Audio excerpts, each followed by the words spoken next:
no matter how confident we are. Not being chosen will always make us feel terrible. In actuality, nobody enjoys being turned down.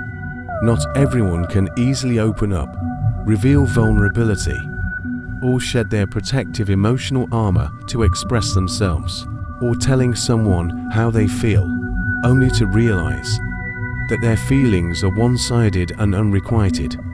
It's not even a matter of rejection so much, because we all know that not everyone is obligated to love us. We all know that there are no guarantees in love.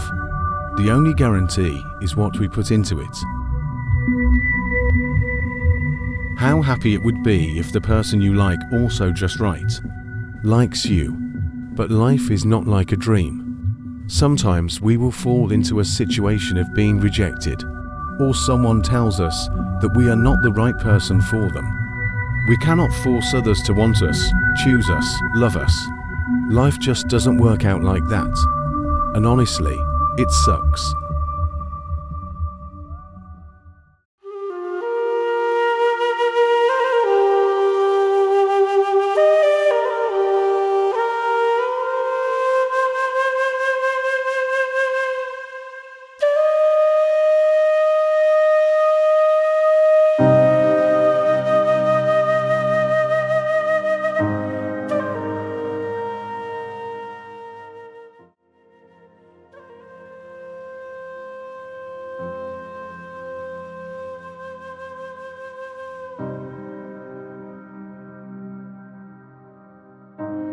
If one day we really have to face such a situation, will we be able to stay calm and calmly face that bitter truth?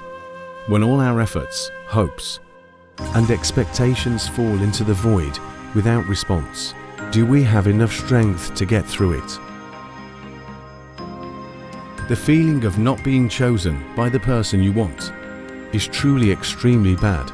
It has enough power to hurt my heart in an instant. And then our small ego, unfortunately, also becomes the sacrifice in that story. All they can do is make us doubt even more whether we are desirable or not. Sometimes it's a very funny thing. For many people, they must have choices in their lives. Mat skengwi hu tran quaif lit. D bovi a kyan liach and qsamen. However, in many ways, we always seem to have fewer choices than we think, which ironically can be one of the most important aspects of our lives.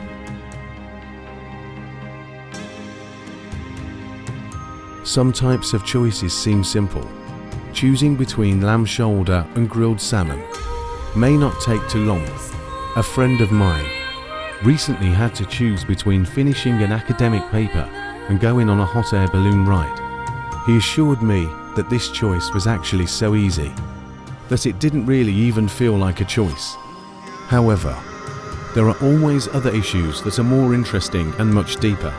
For example, do people with strong Christian beliefs really choose their faith?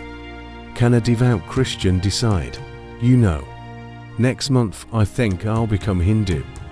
Or do people choose their sexuality or their gender identity? Does a heterosexual person choose to be heterosexual? When did they make that decision? That is the case when a path has been chosen. This has the effect of limiting our choices in other areas. When we decide to pursue a PhD in clinical psychology, that means we give up pursuing our remaining career options. At the same time, there were also many activities along the way that we didn't participate in because we were researching, write a paper, or perform some other activity related to the PhD. However, at the time, it didn't even feel like we were making a choice.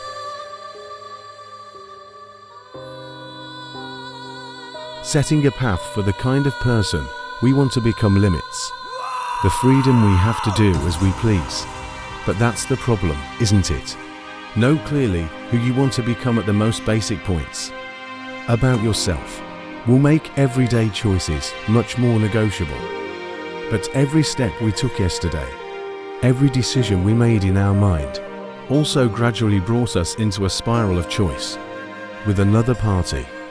Our own choice also puts us in a situation where we are forced to accept the other person's choice as a matter of course.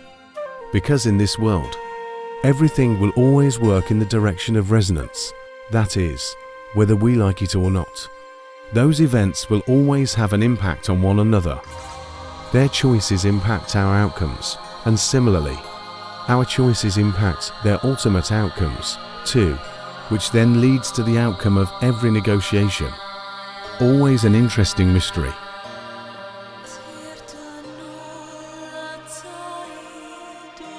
There are thousands of assumptions behind the outcome of the unknown. There's nothing to discuss if this result is satisfactory to both parties, right? But there are times when the results go against our expectations. So there will always be questions. How to become the main character when we are not the chosen one? And among those thousands of established assumptions, how many types of psychology do we need to prepare to be able to adapt to them? And among those many types of psychology, which one is truly necessary? When do we fall into a situation where we have to accept the fact that we are not the chosen one?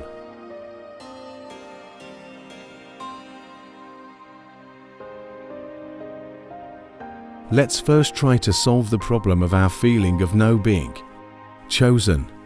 If what makes us feel this way is something physical, or something about us that we didn't choose ourselves, if it's other people's reactions to our identity and not our actions, it's really a shame that we have to go through that ourselves. However, be honest with yourself. The feeling of not being chosen is truly heartbreaking, especially when we don't get to choose the person we chose, the person we saw a future with, someone we believe has a really strong connection with us.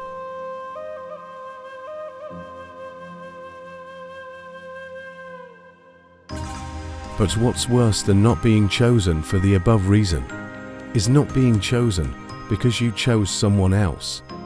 And the funny thing is, that opens up a whole new world of hurt and doubt.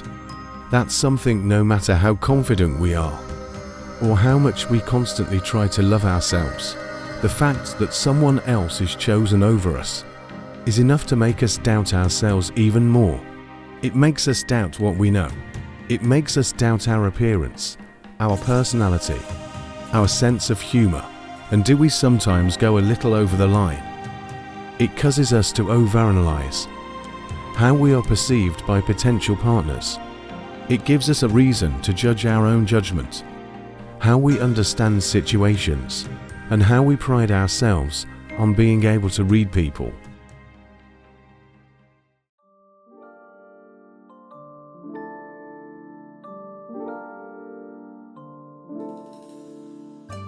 No pain will have a stronger impact on our psychology than the pain of being denied our identity.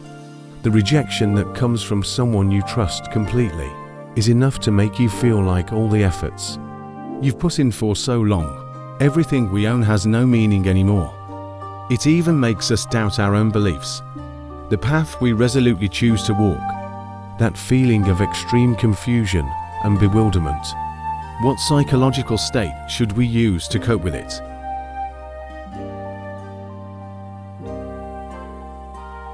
On the other hand, no matter how wise we believe we are, or how much we think we know about relationships, we'll never have any damn idea when it comes to why people make the choices they make.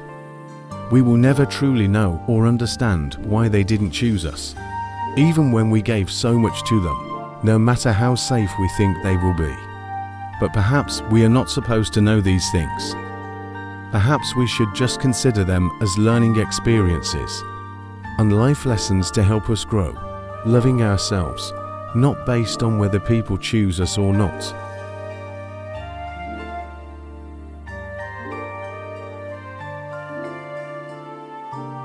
What we can do is try to let go of the things we cannot control emotionally and mentally, and remember that the only thing we can truly control is ourselves. our actions, and our choices. And let's really try to learn to value more. What's really important here? When it comes to choosing friends, it really won't matter if they don't choose you. What matters is that you do it.